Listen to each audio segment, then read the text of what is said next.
so हामी यहाँ sound check गर्नलाई बसेका छौँ चेकिङ अन्डे खालु गाइस अब हामी खाँदैछौँ अन्डा सो अन्डा भनेको मुर्गीबाट आउँछ सरी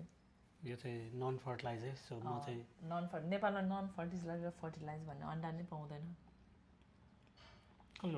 त्यो फुटाएर हेर्ने त्यहाँ गएर त नन फर्टिलाइज अन्डा दिनु भने फुटाएर दिनु पोल्ट्री फार्मिङबाट आएकोलाई चाहिँ नन फार्मिङमा मात्र कुकुरहरू मात्र हुन्छ द्याट्स अ पोइन्ट त्यही भन्नु त फार्मिङबाट फर्टिलेट कुकुर होइन कस्तो लेट माने स्लिम फर्टिलेट हुनलाई चाहिँ मेट गराउनु पर्ने हुन्छ क्या बुझ्यो नि अनि क्या त्यो के भन्छ पोल्ट्री फार्ममा चाहिँ त्यो कुखुरी जुधाएर मेट गराउँछ त त्यो कुखुरा हुँदै हुँदैन मैले अहिलेसम्म चिकन खाएर भने त म त मुर्गी चिकन पो खाइरहेँ अनि चिकन कुखुरा पनि हुन्छ तर प्रायः अन्डा दिने हुन्छ अरे होइन त्यसमा पोल्ट्री फार्मिङमा कुखुराहरू मैले सुने टेस्ट निकाल्दिन्छ थाहा छैन लाइक त्यसैले त अनि लाइक अब अनि बेच्दाखेरि के पोल्ट्री फार्मिङलाई अन्डा मात्र बेच्दैन नि त न्युट्रल गर्छ अनि त्यो पनि हुन्छ नि त के अरे होइन त्यो केटी छुट्याएर राखिदिन्छ जुन अन्डा दिने हुन्छ नि तिनीहरूलाई चाहिँ त्यसले गर्दा यो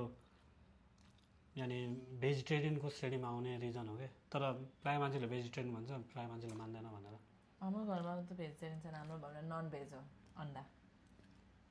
किन मुर्गा पनि छ नि त त्यही भएर हाम्रो घरमा मुर्गा पनि छ मुर्गी पनि छ अनि हाम्रो मासु चाहिँ के को खान्छ मुर्गाको खान्छ कि मुर्गीको त्यो त त्यहीमा डिपेन्ड हुन्छ कस्तो डिपेन्ड हाम्रो त गएर पसलमा गएर अन्डा अरे मासु दिनु भन्छ अनि मासु मात्रै ट्याक्क दिन्छ नि त होइन त्यो कुखुरी पनि छिपिएको हुन्छ क्या जुन कुखुरीहरू अन्डा दिँदा छिपिएको हुन्छ म पनि अब बडी बिल्डिङ छोड्ने बित्तिकै अन्डा खानु छोडिदिन्छु कसो त अब तिमीले ब्लड यो भित्र यसको कुखुरीको त्यो फुड हो कि कुखुराको खाउँदैन भित्र अन्डाभित्र त्यो त आई मिन कुखुराको फुड हो कि हामी कुखुराको फुड खाँदैछौँ अन्डा नखाउँ त्यो पर्नु नखाऊ क्या मेरो टोलको कुकुरलाई खुवाउनु छ